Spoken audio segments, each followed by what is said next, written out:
तो यार one piece का चैप्टर 1065 रिलीज हो चुका है। चैप्टर का नाम है द 6 फेसेस ऑफ वेगापंक।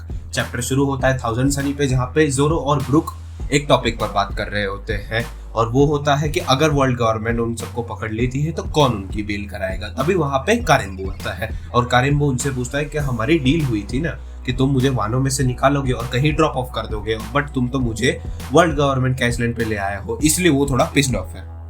तभी सीन शिफ्ट होता है सांजी के ग्रुप पर, जो मेन लैब की तरफ पहुंच रहे होते हैं और वो मेन दरवाजे से आर पार होते हुए आगे पहुंचते हैं। तभी वहां पे लिलिथ को एडिसन का कॉल आता है और लिलिथ वहां से कहीं पे चली जाती है और सांजी का ग्रुप लिलिथ को ढूंढने लगता है। तभी एडिसन स्पीकर पे आती है और उन सबको कहती है कि वो आगे बढ़ते रहे।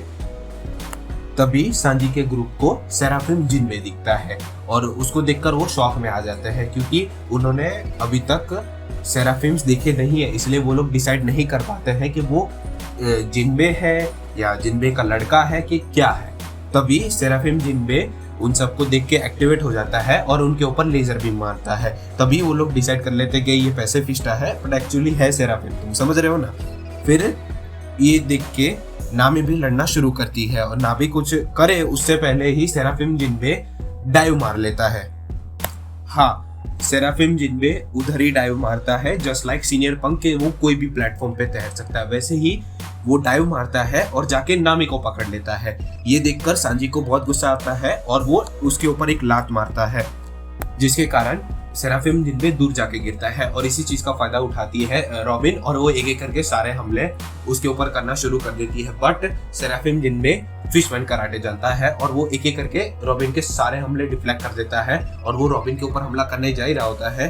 तभी पीछे से Usopp lethal green star skull explosive grass attack इस्तेमाल करता है, बट उससे कुछ सेराफिम को हुए उससे पहले ही वो डाइव मार लेता है और वो उसॉप के पीछे बाहर निकलता है और उसॉप को पकड़ लेता है। यही देखकर सांजी उसॉप को बचाने जा ही रहा होता है, उतने में Franky shark laser beam attack मारता है और जिसके कारण लैब में ब्लास्ट होता है और ये सारी चीजें देख रही होती है वेगापंक एडिशन मॉडल। और फिर सीन शिफ्ट होता है एडिशन पर। पहले मैं बता देता हूँ कि इसका कोई जेंडर रिवील नहीं हुआ है, इसलिए मैं इसको ही समझ के चलूंगा। तभी एडिशन कहता है वो सेराफिम भले ही किड हो लेकिन वो काफी ताकतवर है। तभी वहां पे लिलिथ आती है और लिलिथ ये सारी चीज को देख के गुस्से में आ जाती है और वो कहती है कि ये सेराफिम बनाने में बहुत पैसा लगता है और तुम ऐसे कैसे उसके ऊपर ब्लास्ट कर सकते हो। और तभी एडिशन को कुछ होता है और वो कहता है कि मुझे आइडियाज आ रहे हैं, मुझे जाना पड़ेगा। बंदों को प्रेशर आता है तो बंदे कई सारी चीजें छोड़ के चले जाते हैं। इसको आइडिया आया तो वो भसड़ छोड़ के आइडियाज लिखने गया है, ब्लूप्रिंट्स बनाने गया है। खैर वो सारा काम पाइथागोरस को दे देता है और पाइथागोरस भी एक वेगापंक का मॉडल होता है और पाइथागोरस कहता है कि ये बेस्ट अपॉर्चुनिटी है बैटल डाटा कलेक्ट करने का। और तभी सीन शिफ्ट होता है एडिशन पे, जहाँ पे वो भर भर के ब्लूप्रिंट्स निकाले जा रहा है। तभी उसको भूख लगती है और वो फोन करता है यॉर्क को और उसे कहता है कि वो उस सब की तरफ से खाए। तभी सीन शिफ्ट होता है यॉर्क पे, जहाँ पे वो भरपेट खाना शुरू कर देती है। और फिर सीन शिफ्ट होता है पाइथागोरस पे, जहाँ पे वो कहता है कि लगता है सेराफिम का बैटल पैटर्न ग्रो कर रहा है, जैसे वो लड़ रहा है, लगता है लीनेज फैक्टर काम कर रहा है। और फिर से सीन शिफ्ट होता है यॉर्क पे, जहाँ पे वो मस्त अपना खा पी के हल्का होके वापस लैब में आके सो जाती है और हाँ, वो भी एक वेगापंक का मॉडल है। फिर सीन शिफ्ट होता है बैटलफील्ड पे, जहाँ पे कोई आता है और कहता है दैट्स इनफ सेराफिम रिटर्न, और ऐसा बोलते ही सेराफिम चिपक जाता है और उसके साथ साथ में सांजी का ग्रुप भी चिपक जाता है।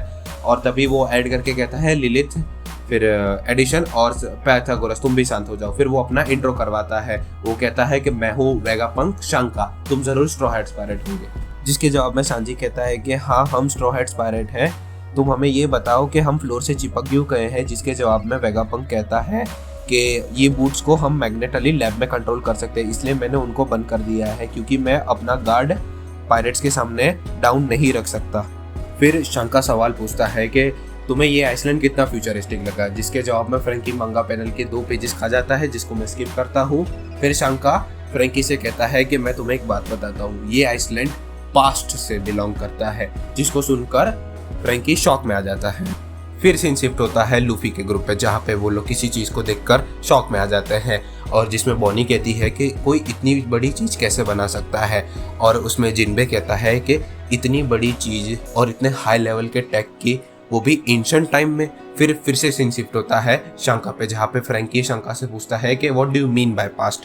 तभी वो कहता है कि तुम मेरी बात मानो, ये जो आइसलैंड तुम देख रहे हो, एगेट द फ्यूचर आइसलैंड, वो 900 साल पुराना है और ये आइसलैंड 900 साल की पुरानी सिविलाइजेशन ने बनाया है। और ऐसे ही यहीं पर चैप्टर खत्म होता है।